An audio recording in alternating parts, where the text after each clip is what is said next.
Hey guys, so we're back to beat this dead horse some more! Yay! I apologize if you hear noise in the background. My sister's out in the living room, like, shouting and screaming and laughing.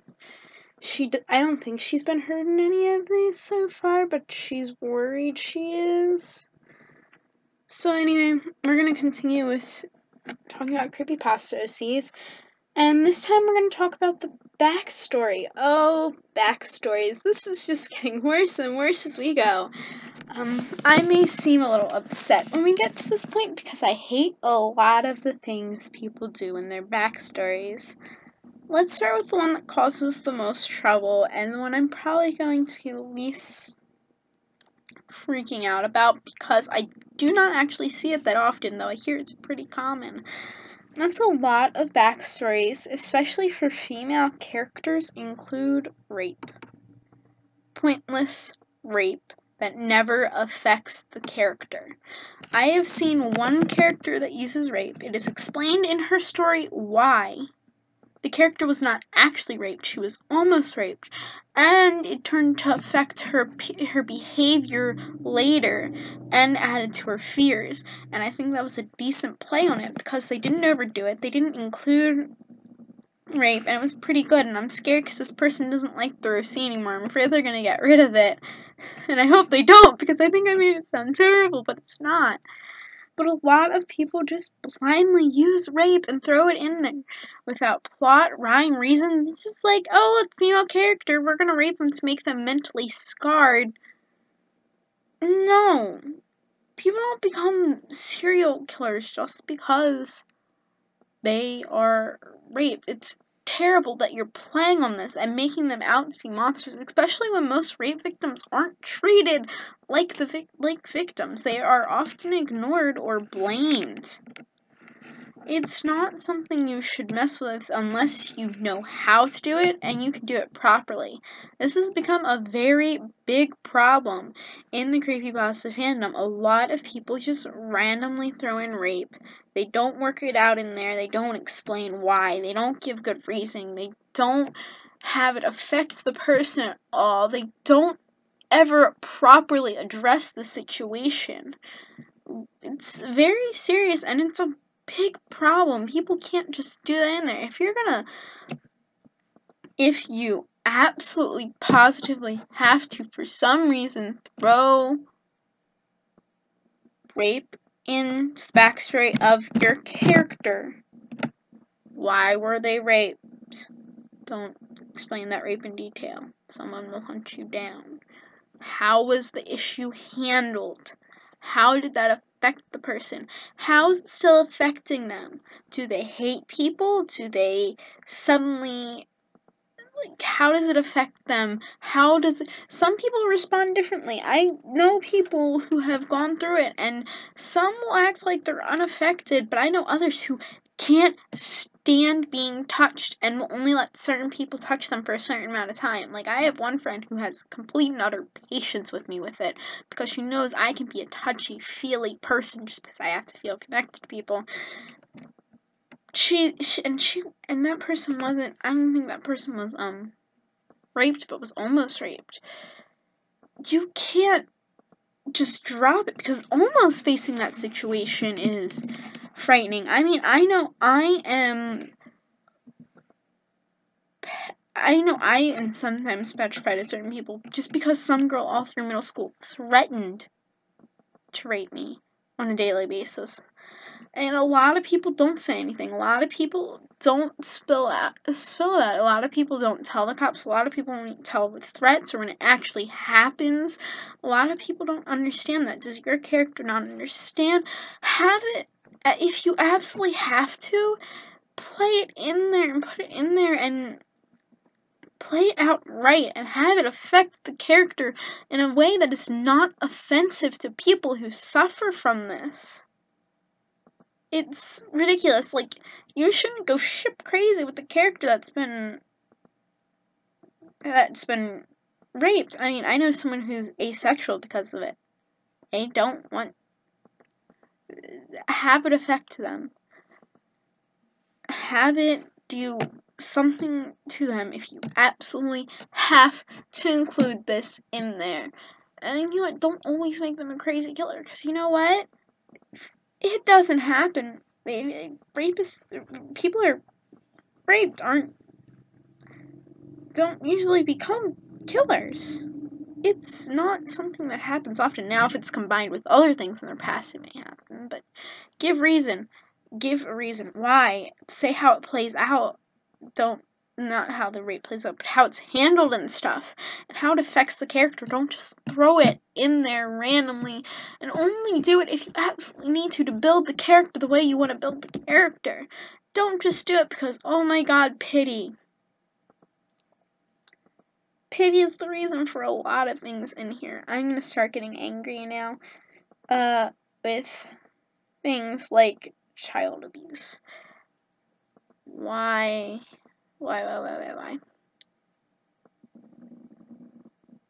Child abuse is more, I want to say it's more common than people think, but my mind works weird, and I have people tell me before that it is not common, and it actually does not happen as often as I thought it does. But why do you have to include it in your story, and it never seems to affect the kid except to make them despise their parents? Usually this comes with a parent that is often drunk and suffers extreme financial or emotional issues. Or it's just someone who was raised in an abusive household themselves. Some parents may not even mean the abuse and will often apologize after doing so.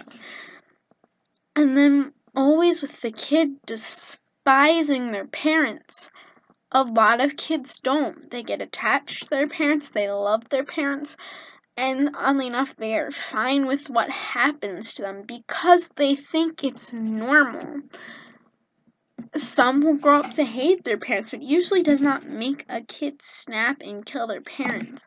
It may form them to become overly attached. Like, I love what this one person did on DeviantArt with a story called Mama's Boy.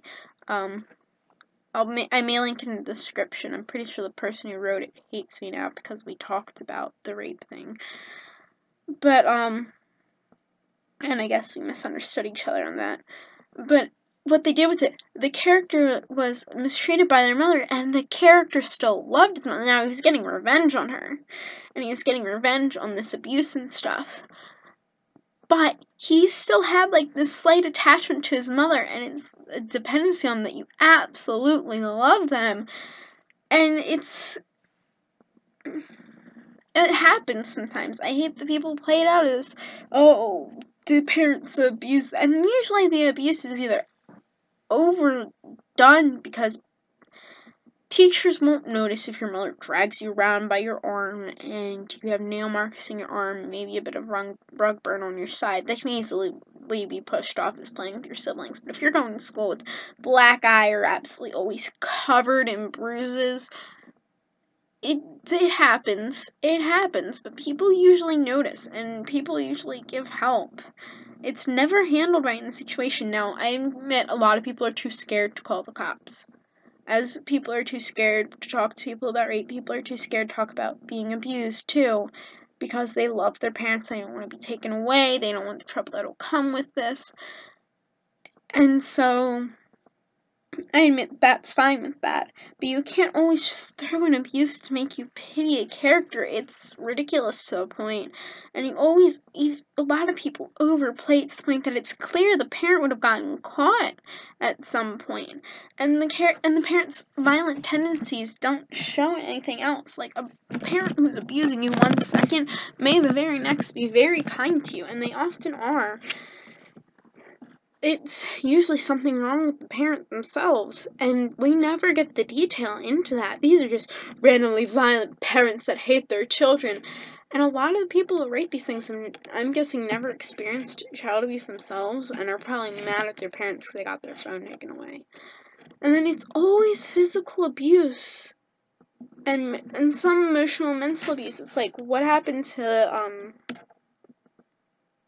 things like neglect and stuff? That would definitely affect your character.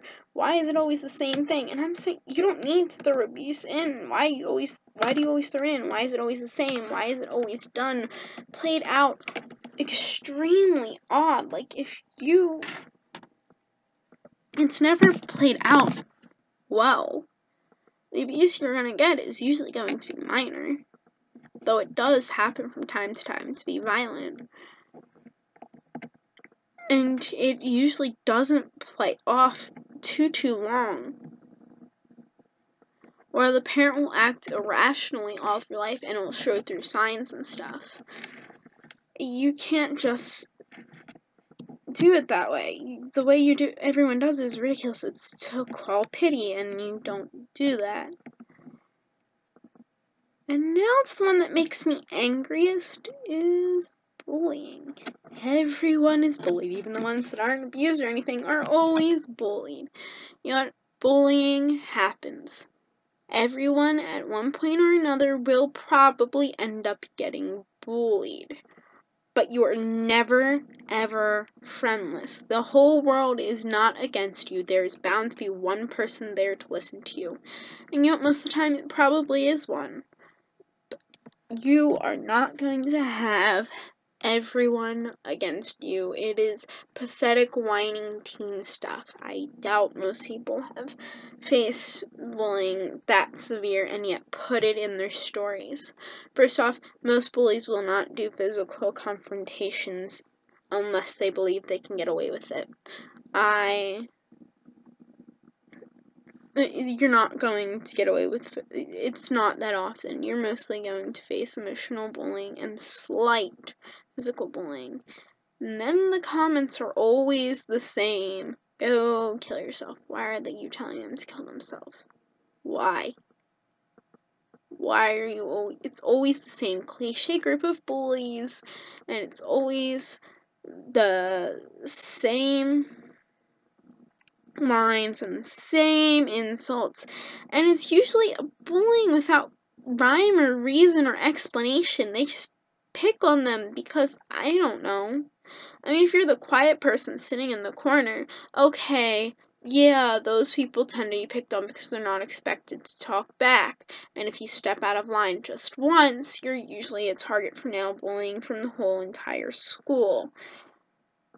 But the bullying is always directly to the ear, too, and not spread through people through rumors. Rumors are probably the worst type of bullying you will ever see. And then just those dirty look and whisper conversations where they speak just loud enough when they say your name, so you know they're talking about you, but you have no clue what they're saying. And then when they're laughing and pointing and making fun of you, and you can't hear it yourselves, but you end up hearing it through a friend. That's normally what bullying is. It's not always such direct confrontational stuff as everyone points it out to be. And it's not always going to be, oh, this person's suddenly beating you up. I mean, it happens. People are beat up and stuff. But bullying hardly ever goes that far. It's less common than, again, a lot of people think. And then it's always overplayed in the stories.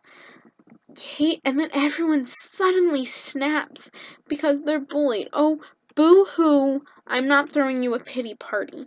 It's life. It happens. You aren't just gonna snap because one kid insulted you. Now, if someone insults your family, I can see where you snap if you're extremely protective of your family. But I hate it. It's overplayed. Oh, boo-hoo, they were bullied. Boo-hoo-hoo-hoo. I pity you. Most of the bullying is cliche, short things by a group of, 3 people. And then it's like, and then the teachers and principal bully. No. They cannot legally. No, they're not. Most of them won't do things about the bullies. But teachers will usually not pick on you. Of course, they won't care about you. A lot of teachers don't care about you. But teachers hardly ever pick on you unless it is a light, joking fashion, and they will not do it if they know it is pushing you too far because they can lose their job. And guess what? So can the principal. If the principal, for some reason, decides that his or her job isn't busy enough, they need to pick on you. It doesn't happen. Yeah, a lot of kids will get away with bullying. A lot of kids will get away with it a lot of years. Sometimes you will have a full school against you. Sometimes you will have people you don't even know whispering behind your back and saying things to you. And it's usually not that devastating if you face it for a very long time because you are used to it. And this isn't, I see a lot of people break down because of bullying, and these stories end in real life, so I'm gonna kind of go on a tangent and go into a whole bullying rant. It's not as bad as a lot of people think. Everyone overplays it or cries when one person says mean things to them, or one or two people say a mean thing about them, and then they have all these other people there to support them. And let's face it, a lot worse has happened. A lot of people face a lot worse. I know in middle school I did have almost no one, because the people I blindly followed around like a little lost puppy because I was so scared to be alone hated me just as much and always were telling me how annoying I was, and did tell me to kill myself a few times, and said I had no purpose on earth and that I was a stupid know-it-all, and they asked me why I was their friend when they were the ones when they still went along with it. And you know what? And kids I didn't even know were whispering and spreading rumors about me. And you know what? That stuff happens, but it doesn't happen long. And usually when people face it the first time, it's pretty bad. But by the time you get to high school, it doesn't bother you. And bullies aren't confronting you with knives or guns. They're probably not even going to hit you or kick you that often. Now, some bullies do go to the extent of being physical. I have had kids who have hit me and shoved me down a small set of stairs. I know one person who was pushed out of a window.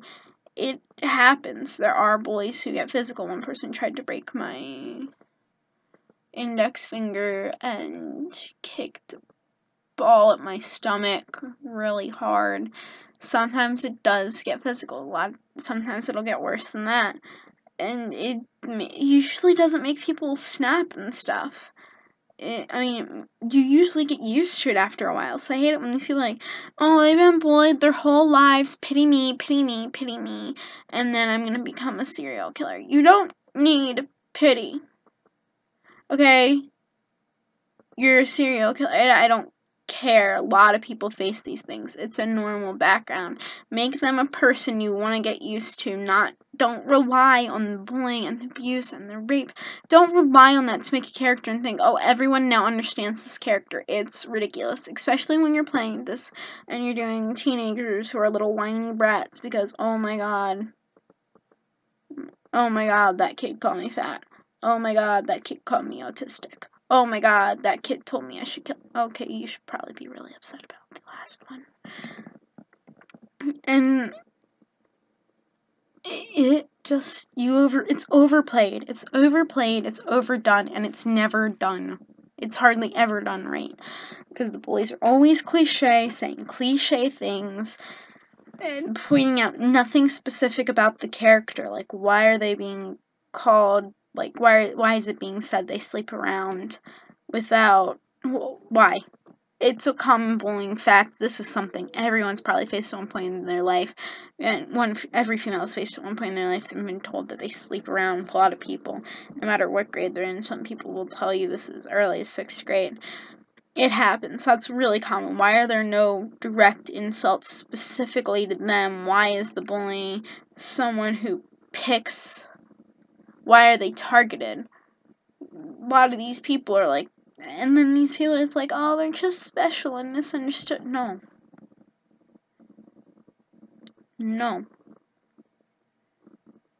And bullying goes beyond just the name calling and the hitting. Bullying it can also be when people are like manipulating you and using you and stuff and pretending you're your friend and throwing you aside. I consider that bullying as well, and it's just ridiculous. And then when you get past these three, there's always something to make you pity them, like their poor science experience of innocent people who suddenly lose it. Why is everyone just snapping? You know what? Serial killers have triggers. Okay, give them a reason for their trigger. But all of these give them a reason for the trigger. What is the trigger? Why is it the trigger? Do they have to hear this trigger every time to snap? It's ridiculous. Everyone's character just goes crazy, and there's no explanation. They're all the same in this sense. Because they were abused or bullied, or maybe they were an experiment or something. It's ridiculous. It's pointless. you can't just have it, oh, they snapped. It's pointless, especially when you're trying to earn them pity first. Give them a reason, and you know what? You don't have to do such methods to make them go crazy. Do scarier things, like have them hear voices. Maybe something is following them and saying voices. Have something happen to their brain that makes them snap.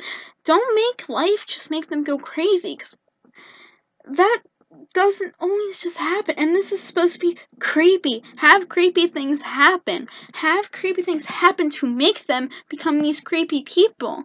You can't just suddenly have them, oh, all these bad things happen and so now they're crazy. I mean, I hate it. And then the parents always die. I get it. No connections. They have to be distanced from everyone because, this is a Disney princess or some superhero. You don't have to kill off the parents. You can leave connections for them. Connections to their old life, because their old life may have a root back to them. And meaning, and again, build onto the character. These are still people. They're still someone. There's still someone out there. Why do you have to kill everyone close to them? Because serial killers will not just kill everyone close to them. Some do, but those are usually people who do. They aren't actually serial killers. A lot of them do murder suicides. They don't have to kill everyone in them. They don't have to be bullied or abused or raped in order to get you where you need to do. And if you're going to play those out, play them out right. Have them affected. Have things happen that would actually happen. Have things that are more specified and reasoning. And have them handled at some point in some way. Even if it's not well, because adults will attempt to handle them, even if they don't handle them well.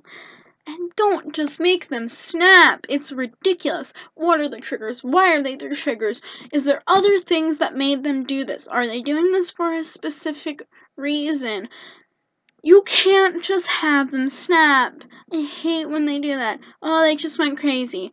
Oh, then I guess half the world should be crazy now. I should be crazy by the standards the way most of these stories go. You can't just do that. Just give them a good background, make it unique, make it individual, give them different reasons. Maybe it's supernatural, maybe they're a tormented spirit and it was just because they were killed in a brutal manner, but they had an okay life. Or maybe they're a spirit that's vengeful because they were sent to guard something. Maybe it's a monster who's just hungry and isn't really that bad. Don't make it so they just snap and give them flaws as people. It's because you always make them seem like the victim, but the victim isn't always just that. I mean, in some cases, in a lot of things, it's just an innocent victim. But you have to give reason behind it, too. Like, abusive parents usually don't beat their children for no reason. Their children just do something to step out of line. And now sometimes these things may be ridiculous little steps out of line that everyone does that shouldn't be counted as making them wrong. But still, you can't make it, oh, I walked in the door and my mother beat me. Why? Give something behind it. Maybe you didn't do the dishes. Maybe you walked in too loud and she had a headache. Maybe you didn't do something that she wanted you to do, you forgot. Or maybe you didn't have like perfect scores and that's what they wanted. Give reason behind it, give appropriate reaction, give appropriate response. Don't just make them snap. Give them triggers. Do something different. Make them, maybe they are misunderstood. A lot of monsters, if you look at the monsters of sharks and stuff, maybe they are misunderstood. Better yet, you don't have to give them a backstory, because really they're monsters, and monsters have a story, but no one's willing to listen. You don't need to give them some over-dramatic backstory, just hints and clues as to why they do what they do. You don't need to give full-out stuff. It's overdone. Because they're monsters. Monsters get a story. They do. But no one's willing to listen. So, that's what I have to say on backstories. There's a bit more I have to there's a bit more to go over, so I'll do that in the next video. Bye, guys. I'm sorry about my annoyingness. Bye, guys.